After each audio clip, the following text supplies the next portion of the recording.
आज आपका जो अध्याय है समरूप त्रिभुज हम पढ़ने जा रहे हैं और समरूप त्रिभुज में हमने इसके पहले क्या देख लिया, पाइथागोरस प्रमेय हमने सिद्ध कर लिया है और त्रिभुज का आधारभूत अनुपातिकता का प्रमेय जिसको थेल्स प्रमेय के नाम से जानते हैं, लास्ट ईयर हमने इसको क्या कर लिया, सॉल्व भी कर लिया है और आप इससे भली भांति परिचित हो गए हैं।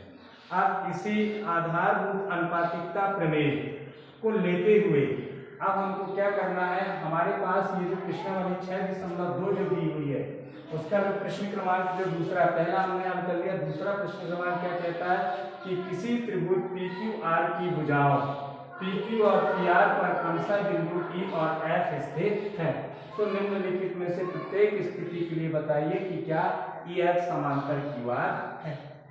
हमने पहला सवाल को हल कर लिया है, अभी दूसरा सवाल को हल करने जा रहे हैं, दूसरी स्थिति देख रहे हैं। हम क्या बनाएंगे, सबसे पहले एक त्रिभुज PQR बनाएंगे। इस PQR त्रिभुज पर भुजा PQ में एक बिंदु क्या है, E है और भुजा PR में एक बिंदु ये क्या है, F है।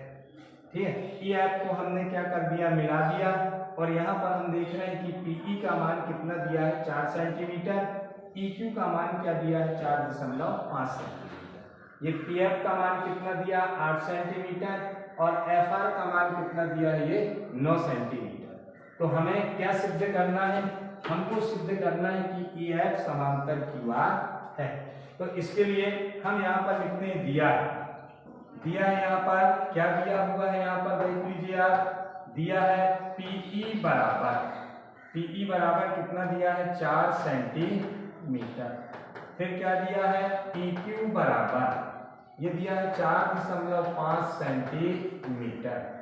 फिर इसके बाद PF बराबर 8 सेंटीमीटर और लास्ट में ये क्या है, FR बराबर दिया है 9 सेंटीमीटर। ठीक है, अब हमें EF समांतर सिद्ध करना है QR की, हमको बताना है कि क्या EF समांतर QR है या नहीं। तो इसके लिए हम क्या लेते हैं, आधारभूत अनुपातिकता प्रमेय को लेते हैं, अर्थात थेल्स प्रमेय को लेते हैं। आधारभूत अनुपातिकता प्रमेय क्या कहता है, यहाँ पर लिख देंगे हम आधारभूत अनुपातिकता प्रमेय से, क्या लिखेंगे, आधारभूत अनुपातिकता प्रमेय से। आधारभूत अनुपातिकता प्रमेय क्या कहता है कि यदि कोई किसी त्रिभुज में किसी भुजा के समांतर यदि कोई रेखा खींची जाती है तो वो जो रेखा उस त्रिभुज की दो भुजाओं को जिन दो बिंदुओं पर प्रतिच्छेद करते हैं वे बिंदु उन भुजाओं को समान अनुपात में विभाजित करते हैं। हमने इसके पहले सॉल्व भी कर लिया है। तो यहाँ से आधारभूत अनुपातिकता प्रमेय से क्या हो जाएगा, PE अनुपात क्या हो जाएगा, ये आपका PQ बराबर ये क्या हो जाएगा, PF अनुपात ये क्या हो जाएगा, FR।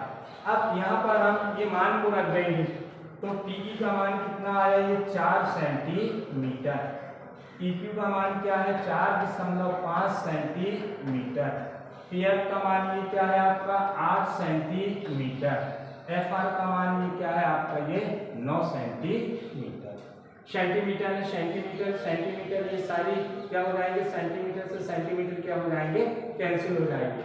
अब हम इसको लिख सकते हैं 4/45 बटे क्या लिख सकते हैं इसको 10, क्योंकि ये जो है दशमलव को हमने भिन्न में बदल दिया।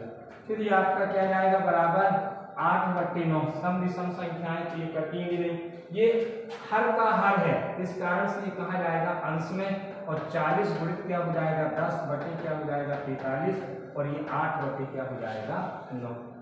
फिर यदि हम इसको और सॉल्व कर लें तो ये हो जाएगा आपका 40 बटे क्या हो जाएगा 45 बराबर ये क्या हो जाएगा 8 बटे क्या हो जाएगा 9 और ये 5 से विभाजित हो जाएगा, क्योंकि विभाजन के नियम में हम जानते हैं कि किसी भी संख्या की इकाई के अंक में यदि 0 आता है या फिर 5 आता है तो वो संख्या 5 से पूर्णतः विभाजित हो जाती है।